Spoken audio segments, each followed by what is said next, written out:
Pre study के YouTube channel में। छात्रों, आज जो हम आपको बताने जा रहे हैं ये गणित संबंधी अक्षमताएं हैं। इन्हें मैथमेटिकल डिसऑर्डर कहा जाता है।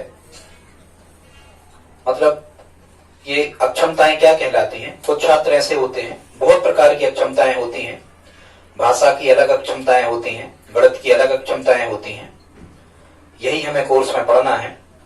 और अक्षमताओं मतलब किसी विशेष प्रकार की भाषा या विशेष प्रकार की संक्रियाओं को सीखने में असमर्थ होना, ये अक्षमताएं कहलाती हैं।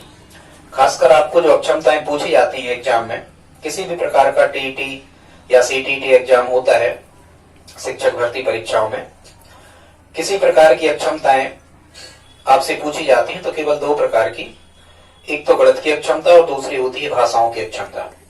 छात्रों, भाषाओं की अक्षमता हम आपको किसी दूसरे वीडियो में बताएंगे, वो भी अलग से होती हैं। एलेक्सिया है, डिस्लेक्सिया है, अफेजिया है, ठीक है, एम्प्रेक्सिया है, प्रेक्सिया है, ऐसी बहुत सी होती हैं, बाद में बताएंगे। अभी हाल हम आपको बता रहे हैं आज जो गणित की अक्षमता है।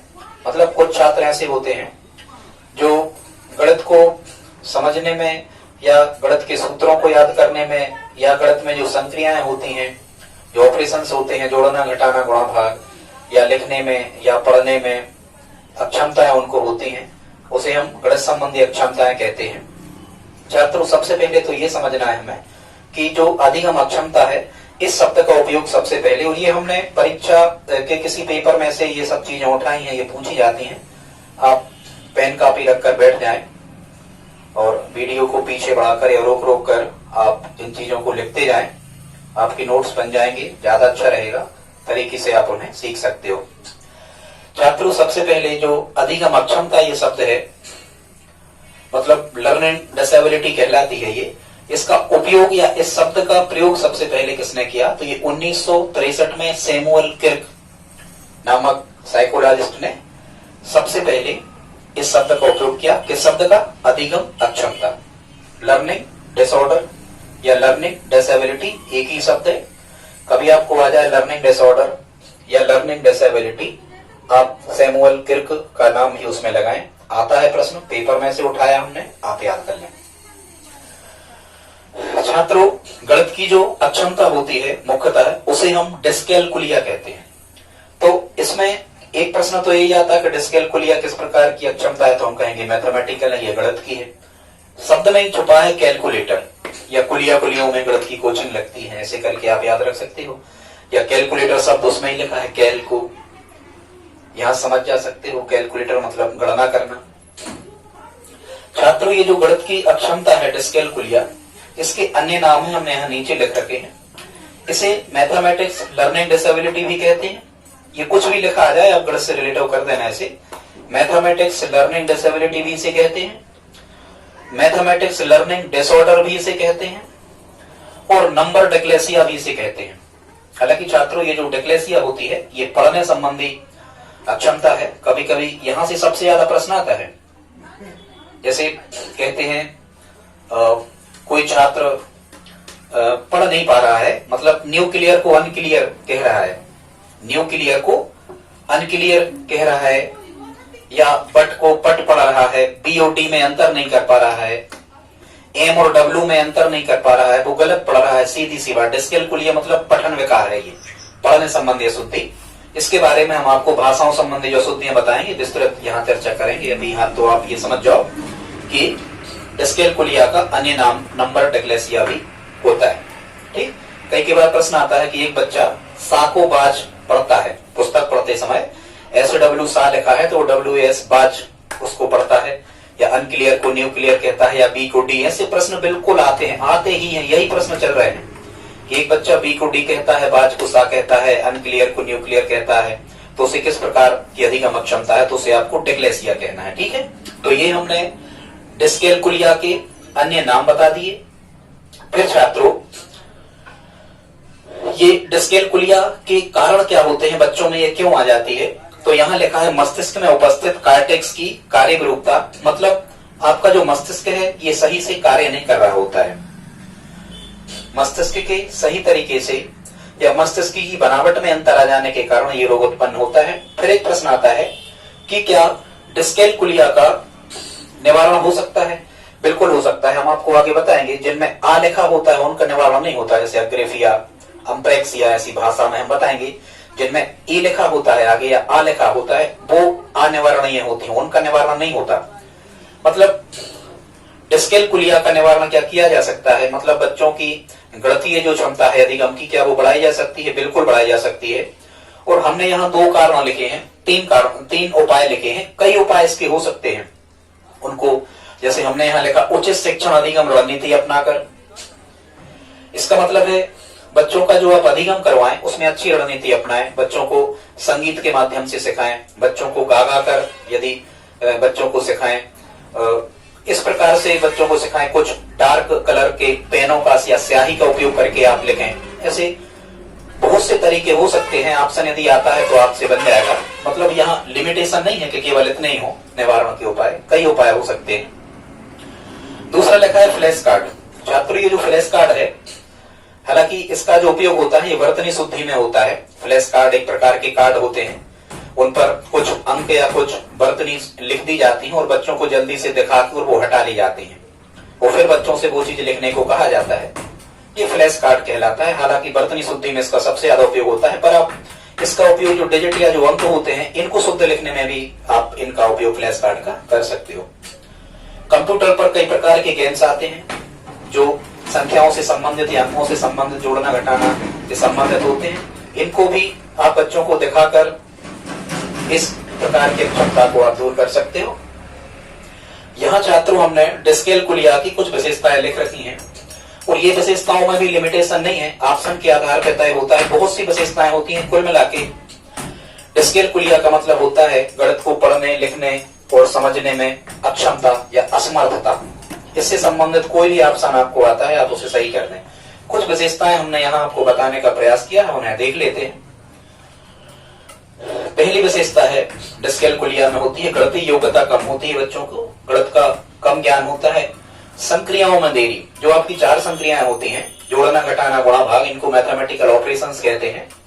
इन संक्रियाओं में देरी मतलब जोड़ना घटाना गुणा भाग में बहुत देर लगाता है बच्चा, तो समझना कि ये डिस्कैलकुलिया नामक बीमारी से ग्रस्त है। आकृति विभेदन की समस्या, वो त्रिभुजों के प्रकार जो हैं उनमें अंतर नहीं समझ पाता है। चतुर्भुजों के जो प्रकार हैं, कौन सा वर्ग है, आयत है, समांतर चतुर्भुज है, ठीक है, इस प्रकार चतुर्भुजों में वो अंतर नहीं कर पाता है। रेखा, रेखाखंड या किरण में वो अंतर नहीं कर पाता है, तो समझना। और ऐसे प्रश्न आते हैं कि एक बच्चा, प्रश्न आते हैं, हमने देखा है, एक छात्र जो है ये त्रिभुजों के प्रकार को भली भांति नहीं समझ पा रहा है। निम्न में से उसे कौन सी अधिगम क्षमता है? तो हम कहेंगे डिस्कैलकुलिया है। आप समझ रहे होंगे या ठीक है, समझ गए, ज्यादा बताने की जरूरत नहीं। आकृति विभेदन की समस्या यही कहलाती है, वो 2D और 3D आकृतियों में अंतर नहीं कर पा रहा है, ठीक है, द्विविमीय और त्रिविमीय आकृतियों में अंतर नहीं कर पा रहा है कि गोला, घनघना, बेलन, शंकु, चिन्हक, पिरामिड ये त्रिविमीय है। जिनके आयतन निकाले जाते हैं वो सब त्रिविमीय होती हैं। जिनको किसी भी स्थान पर देखो केवल आधी दिखती हैं वो त्रिविमीय होती हैं। और द्विविमीय जिनके क्षेत्रफल निकाले जाते हैं, जिनमें केवल 2 विमाएं होती हैं, लंबाई और चौड़ाई। त्रिविमीय में 3 विमाएं होती हैं, लंबाई, चौड़ाई और ऊंचाई भी होती है। एक दिन हम आपको बता देंगे कि द्विविमीय त्रिविमीय आकृतियां क्या है, किस उपकरण से मापते, सब आगे बताएंगे। फिर अगला लिखा है अंकगणितीय संक्रियाओं के अशुद्ध परिणाम निकलते हैं। जोड़ना घटाना गुणा भाग यदि वो करते हैं तो उनमें उनको डर लगता है। उनके परिणाम यदि निकालते हैं वो जोड़ना घटाना के, तो वो गलत आ जाते हैं, सही उत्तर नहीं ला पाते। वो गिनने में या जोड़ना घटाना के प्रश्नों में वो अंगुलियों का प्रयोग करते हैं, अंगुलियों से गिनते हैं, जोड़ते घटाते हैं। ज्यादा उम्र के बच्चे तो समझ जाओ वो इस अक्षमता से पीड़ित है बच्चा। बिल बनाने में कठिनाई, वो डरते हैं बिल बनाने से। दुकान पर बैठे हैं, वो जोड़ेंगे घटाएंगे नहीं, कहेंगे सामान ले लो, हम लिख ले रहे, पिताजी या भैया आएगी तो वो आपका बिल बना देंगे हमसे गलती, क्योंकि उसे पता है उसके जोड़ने घटाने में गलती हो जाना है। बिल बनाने से डरते हैं।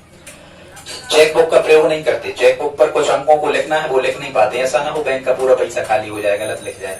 चेक पर नहीं लिखते वो। श्रवण दृश्य इंद्रियों में सामंजस्य की कमी। श्रवण मतलब सुनना, दृश्य मतलब देखना।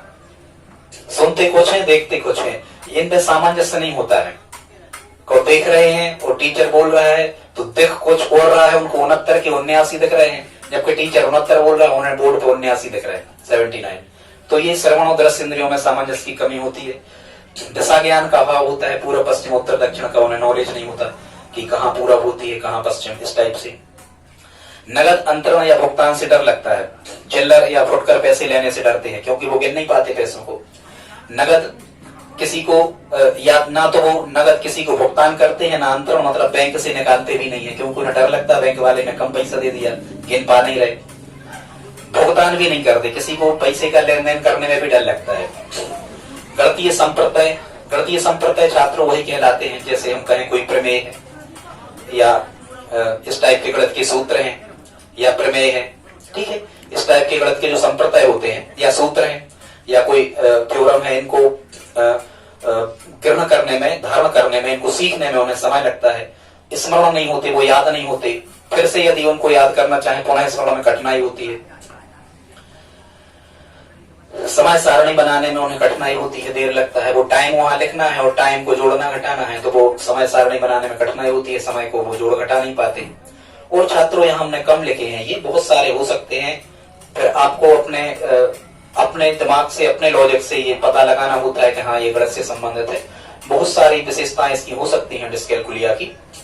अब छात्रों यहाँ हमने लिखा है डिस्कैलकुलिया के जो प्रकार हैं वो 3 प्रकार होते हैं, वर्बल डिस्कैलकुलिया, ग्राफिकल डिस्कैलकुलिया और लेक्सिकल डिस्कैलकुलिया।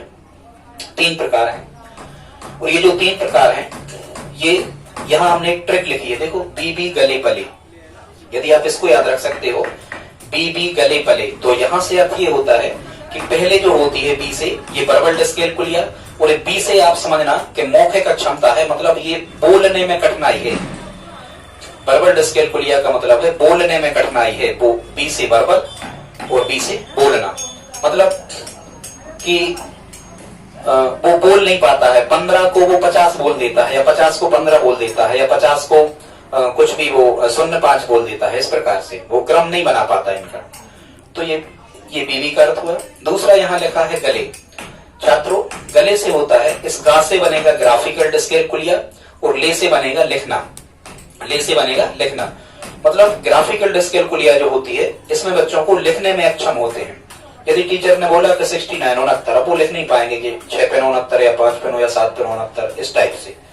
प्रश्न भी छात्रों यहीं से आते हैं। और समझना प्रश्न कैसे आता है कि कक्षा 5वीं का या कक्षा 6वीं का कुछ भी दे देंगे। कक्षा 6वीं का एक छात्र शिक्षक द्वारा 69 बोले जाने पर लिख नहीं पा रहा है, निम्न में से उसे कौन सी क्षमता है? तो हम कहेंगे लिख नहीं पा रहा है।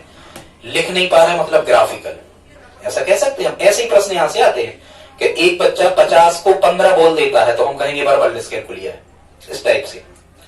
तीसरी छात्र जो होती है, यहां लिखा है पले, पा से होता है पढ़ना और ले से होता है लेक्सिकल। लेक्सिकल डिस्कैलकुलिया का मतलब होता है पढ़ने में अक्षमता। और प्रश्न ऐसे ही आते हैं कि एक छात्र 69 को 79 पढ़ देता है, 79 को 69 पढ़ देता है, उसे कौन सी अक्षमता है? तो हम कहेंगे लेक्सिकल। ठीक है, इनकी कुछ विशेषताएं हमने और लिखी हैं। ग्राफिकल डिस्कैलकुलिया कुल मिला के ये गणनाएं करने में अक्षमता, ठीक है, गणना करने में अक्षमता, गणनाएं नहीं कर पाते, ग्राफीय चित्रों को समझ नहीं पाते। जो अपन गणित में डीआई वाला चैप्टर पढ़ते हैं, डाटा इंटरप्रिटेशन, आंकड़ा अनुलग्नक, आयत चित्र बने होते हैं, आकृति बहुभुज बने होते हैं, आकृति आयत चित्र बने होते हैं, दंडारिक टाइप के, उनको पढ़ नहीं पाते, समझ नहीं पाते क्या लिखा है, कौन से एक्स पे वाई पे क्या, वो नहीं समझ पाते। ठीक है, ये लिखने की अक्षमता हमने आपको बता दी। लेक्सिकल बता दिया कि पढ़ने में अक्षमता, लेक्सिकल, ठीक। और वर्बल बता दिया, मौखिक या बोलने की अक्षमता। छात्रों इसके बाद जो हमारा वीडियो होगा ये भाषाओं संबंधी अक्षमता का होगा, जिसमें हम आपको एलेक्सिया, डिसलेक्सिया, अम्प्रेक्सिया, अग्रेफिया, डिस्फेजिया, फेजिया, मतलब भाषाओं से संबंधित अक्षमताओं को बताएंगे। यहाँ से छात्रों 1 अंक का आना तय है। और ये जो चैप्टर आता है, आपकी गणित की पेडागोजी में ही प्रश्न आएगा, और ये पक्का आता है, बिल्कुल 100%। मान लो 1 अंक यदि आप इतना तैयार कर लेते हैं तो 1 अंक आपका पक्का हो जाता है। ये मैथ्स पेडागोजी जो होती है, वहां अभी जैसे एमपीटीईटी होना है, वहां से 15 अंक की मैथ्स पेडागोजी आना है। इतने बोर्ड में से एक प्रश्न आएगा, आप देख लेना, गारंटी है। तो छात्रों यदि आपको हमारा ये वीडियो अच्छा लगा हो तो please like, share, subscribe, comment करें। धन्यवाद।